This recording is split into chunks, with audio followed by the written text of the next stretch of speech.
If Catalonia does one day get its own air force, it'll probably be able to afford something better than these. On the beach in Barcelona, the air show is a welcome distraction from the crisis. But this, Spain's richest region, is now at the centre of the crisis. With Madrid committed to austerity, there is now a rising demand in Catalonia for independence.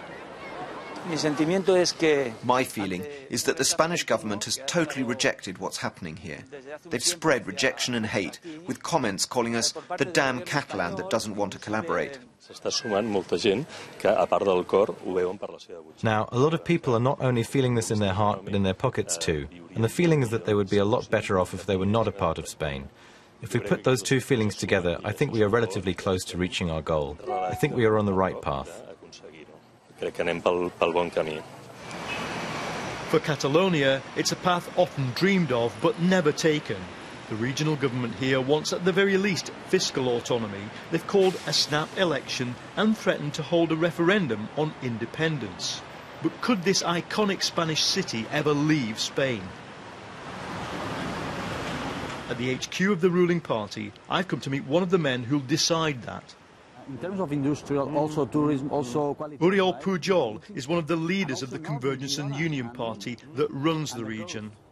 It's true that the crisis and this difficult moment in a rich land and nation like Catalunya that are apporting between the 8 and 9% of our GDP every year to Spain, the result is not happy at all.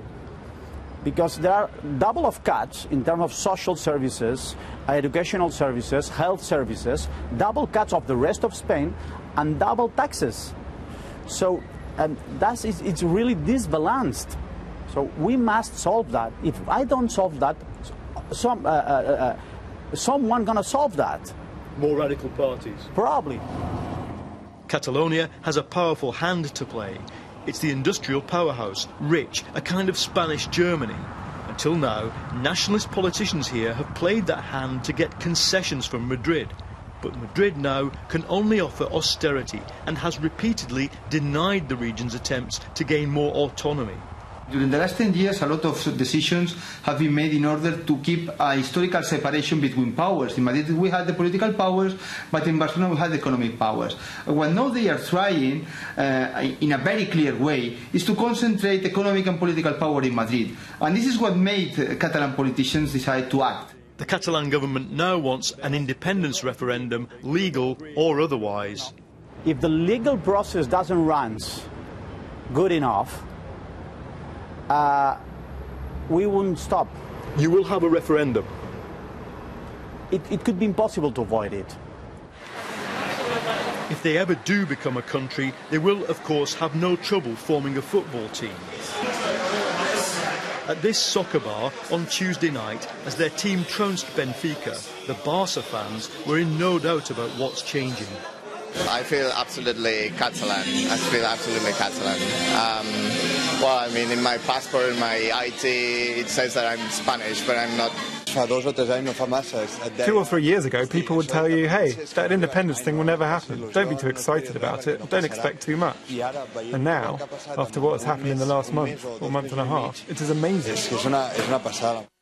In the rest of Spain, reactions to a Catalan independence referendum have been less joyous. In a press interview, Colonel Francisco Alamán, a serving officer in the army, made this statement. Catalan independence over my dead body and that of many other soldiers. Today, it's like 1936, only without the blood. Unfortunately, the data tells us the economy is going to get even worse. In Barcelona, they're trying to take attitudes like that in their stride. Politics of fear, not only the sentence of this person of the army, will appear. We know that. But the process is so enthusiastic that any kind of fear probably shows how weak is Spain and the Spanish politics defending or trying to avoid the process in Catalonia. The economic impact of Catalan independence is disputed, but at least it can be measured in facts and figures. What cannot be measured is feeling, and there is a huge wave of nationalist sentiment here. That's put formal support for independence up around 52%, but what nobody can know is the point at which the wave becomes unstoppable.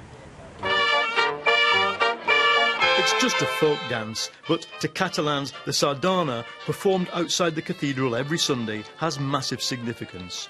Under Franco, people died for the right to speak their own language, sing their own folk songs. There are layers of history at stake here. Madrid is doing what they always did, criticize us. And that is why we're saying enough. We don't want their help because we don't get any real help from them. Therefore, I believe we're better off on our own. Up to now, the cultural freedom symbolised here has been enough to contain demands for independence. But the crisis changes everything, and we still don't know where the crisis ends.